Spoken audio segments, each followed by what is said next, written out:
Hello viewers, আসসালামু আলাইকুম। Welcome to my channel. আমি সাকিব গার্ডেন শেফ থেকে। আজকের রেসিপি হচ্ছে গ্রিল চিকেন সস। আজকের ভিডিও হচ্ছে একটা রিকোয়েস্টেড ভিডিও। বেসিক্যালি এই সসটা পরিবেশন করা হয় আমাদের দেশীয় গ্রিলের দোকানগুলোতে। সেগুলোতে গ্রিল চিকেনের সাথে এক ধরনের সস পরিবেশন করা হয়। সেই কনসেপ্ট থেকে এই গ্রিল চিকেন সসটা। তো কথা না বাড়িয়ে তো চলুন ভিডিওটি শুরু করা যাক।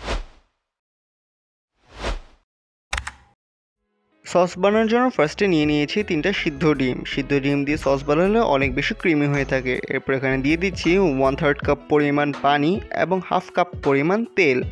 নর্মালি এই সসটা দুধ দিয়ে বানিয়ে থাকে, কিন্তু দুধ দিয়ে বানালে সসটা অনেক বেশি পাতলা হয়, এর জন্য আমি ডিম দিয়ে বানাচ্ছি। এরপর এখানে আমি দিয়ে দিচ্ছি 1 টেবিল চামচ পরিমাণ আমের আচার। এখানে আপনারা চাইলে জলপাইয়ের আচারও ব্যবহার করতে পারবেন।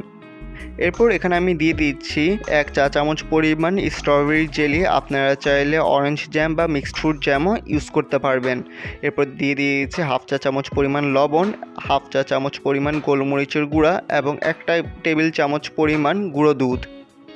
এরপর এখানে আমি দিয়ে দিচ্ছি 1 টেবিল চামচ পরিমাণ টমেটো সস, সাথে দিয়ে দিচ্ছি 1 চা চামচ পরিমাণ ভিনেগার এবং এরপর আমি দিয়ে দিচ্ছি এখানে 1 চা চামচ পরিমাণ লেবুর রস দিলে এই ডিমের স্মেলটা আর আসবেই না। আপনারা যদি এতটুকু ভিডিও দেখে থাকেন এবং ভালো লাগতে থাকে তাহলে অবশ্যই ভিডিওতে একটা লাইক করে দিবেন।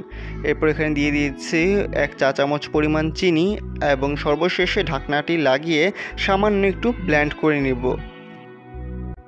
এটাকে আমি 5 থেকে 6 সেকেন্ডের জন্য ব্লেন্ড করে নিব এবং সামান্য একটু ব্লেন্ড করার পর এতে আমি অ্যাড করে দিচ্ছি 1 টেবিল চামচ পরিমাণ যে বারবিকিউ করছি সেটার মশলা, এবং এটাকে পুরোপুরি ব্লেন্ড করার পর হয়ে যাবে আমাদের এরকম একটা ক্রিমি টেক্সচারের grill chicken sauce. So ready হয়ে গেল আমার গ্রিল চিকেন সস। এই সসটা আপনারা পরিবেশন করতে পারবেন যে কোনো ধরনের কাবাব, শিক কাবাব অ্যান্ড বিভিন্ন ধরনের গ্রিল চিকেনের সাথে। অ্যান্ড কি সুন্দর একটা ক্রিমি টেক্সচার আসছে, দেখতেই পাচ্ছেন। সো আশা করি ভিডিওটি ভালো লেগেছে। ভিডিওটি ভালো লেগে থাকলে লাইক, শেয়ার অ্যান্ড কমেন্ট করতে ভুলবেন না। নতুন নতুন ভিডিও পেতে সাবস্ক্রাইব করে পাশে থেকে বেল আইকনটি বাজিয়ে দিবেন। আর আমাদের সাথে যুক্ত হতে ফেসবুক ও ইনস্টাগ্রাম পেজের লিঙ্ক ডিসক্রিপশনে দেওয়া থাকবে।